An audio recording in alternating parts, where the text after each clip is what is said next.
Mahirap bumitaw, pero dapat kayanin mo. Kasi kung patuloy kang kakapit, mas masusugatan ka, mas masasaktan ka. Kaya huwag kang matakot na bumitaw. Dahil kung alam mo sa sarili mo na nasasaktan ka na, bakit ka magtitiis sa sitwasyong wala na talagang pag-asa?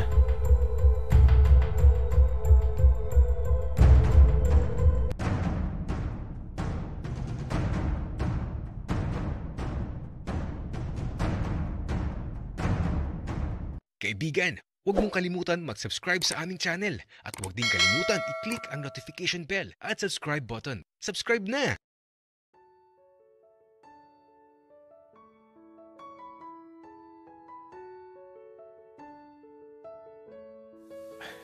Maki, kung ano man ang nakita mo, walang dapat ibang makaalam nun. Sige Dave. Promise, walang ibang makakaalam. Pero Dave, bakit pumayag ka na halikan ka? Mahal mo pa ba? Maki, aksidente lang yun. Ano ka ba? Itiko mo yung bibig mo kasi kapag talaga may ibang nakaalam, nako, tatahiin ko yan. Dave, promise, walang ibang makakaalam. O siya, uwi na ako. Magkita na lang tayo bukas, Dave. Tapos, samahan mo ako. Saan na naman, Maki? Baka mamaya makita na naman natin si Ben. Basta, Dave. Sige na. Uwi ka na. Kaya ito, naghiwalay na kami ni Maki. Umuwi na siya sa malaking bahay. Ako naman, umuwi na sa bahay nila Aaron.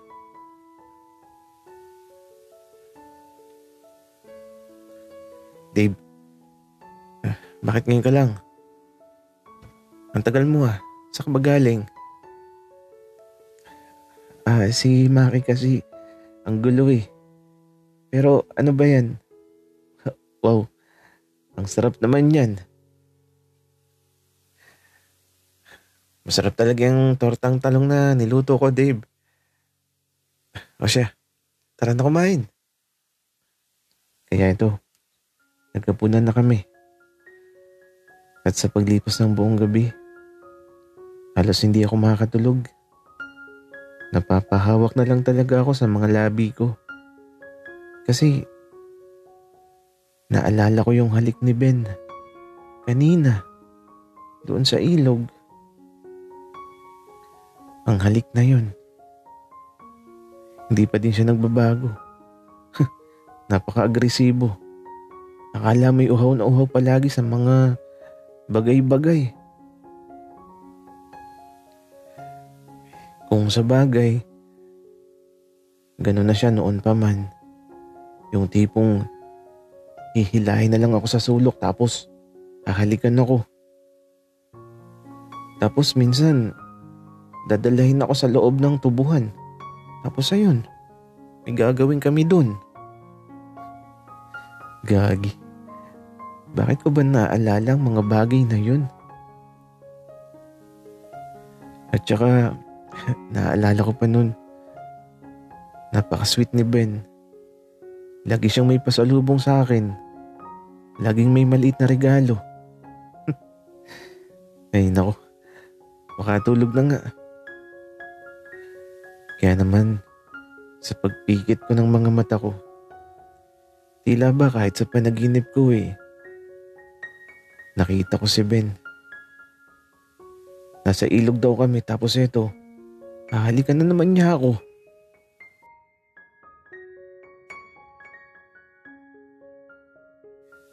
Dave. Gising. Hoy. Gising na. Bakit ang tulis ng uso mo? Gumising ka na. Sama mo na ako. Dave. Dali. Maki, ano ba? Napakaaga pa. Bakit ba nagugulo ka? Panira ka sa panaginip ko eh. Bakit Dave? Ano ba yung panaginip na yan? Wala. Basta. Di naman mahalaga yun. Pero bakit ang aga mo, Maki? Dave, 7 a.m. na. Tanghali na. Tara na. Samahan mo ko sa bayan. Dali na, may bibili lang ako. Ito, inilista ko na para di ko makalimutan. Maki, magpapaalam mo na ako kay Aaron. Dave, nagsabi na ako kay Aaron. Nakausap ko na siya sa labas kanina. Gisingin na lang daw kita kasi paalis na sila ng tatay niya eh. May lakad ata.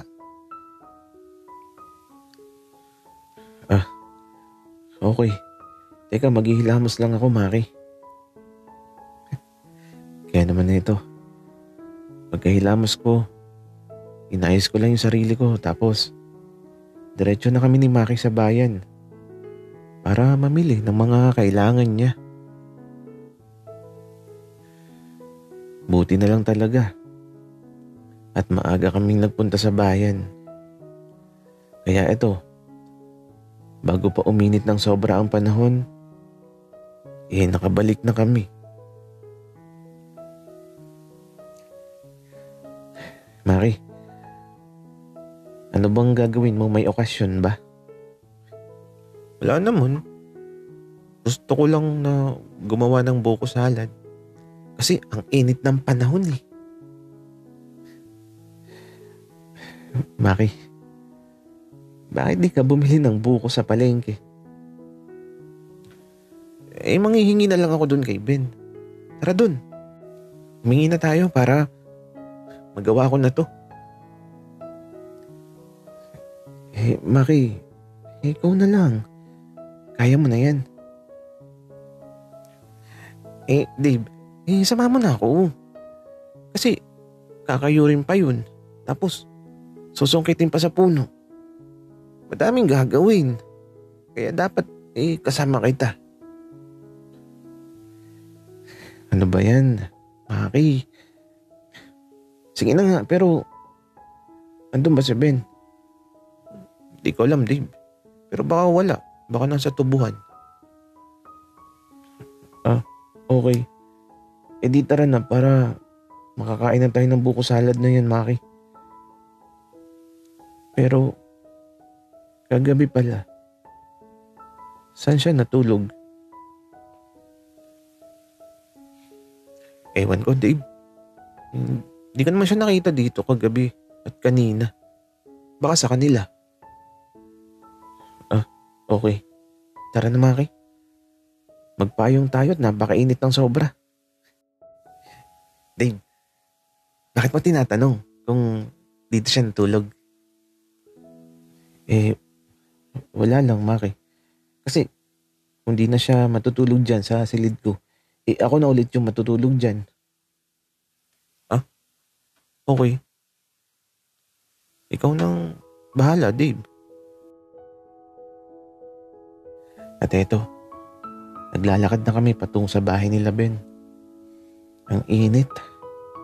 Magtatanghaling tapat na kasi. Grabe talaga yung init ng panahon. Kaya naman, nung malapit na kami, sa wakas, at makakasilong na din. Kaya lang bigla ko nung nakita si Ben. Bigla siyang lumabas ng bahay nila na nakahubad. Tapos, naka-boxer short lang. Maki, teka lang. Bakit, Dave? Ngayon ka lang ba nakakita na nakahubad? Maki, akala ko ba wala siya dito? Oy, Maki, bakit nandito ka? Wika ni Ben. Ben, pingin ako ng buko. Okay, sige. Ilan ba ang kailangan mo, Maki? Ikaw na bahala, Ben. Tsaka, kasama ko si Dave. Kasama mo pala siya. Akala ko anino eh. Di kasi gumagalaw. Ben, alam mo, patikimin mo ng BJ mo itong si Dave. Oo ba? Basta para kay Dave. Hindi ko alam kung anong sasabihin ko, kung anong gagawin ko. Basta, nakatingin lang ako kay Ben. Tapos, lagi siyang nakangiti na laging nakatingin sa akin. At ito, paglapit namin sa kanya,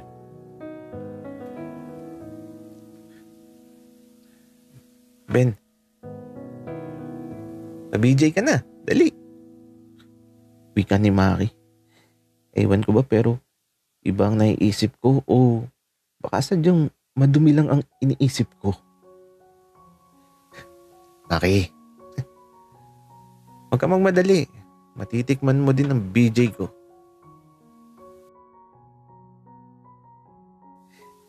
Ben, pa-BJ din daw si Dave. Obo.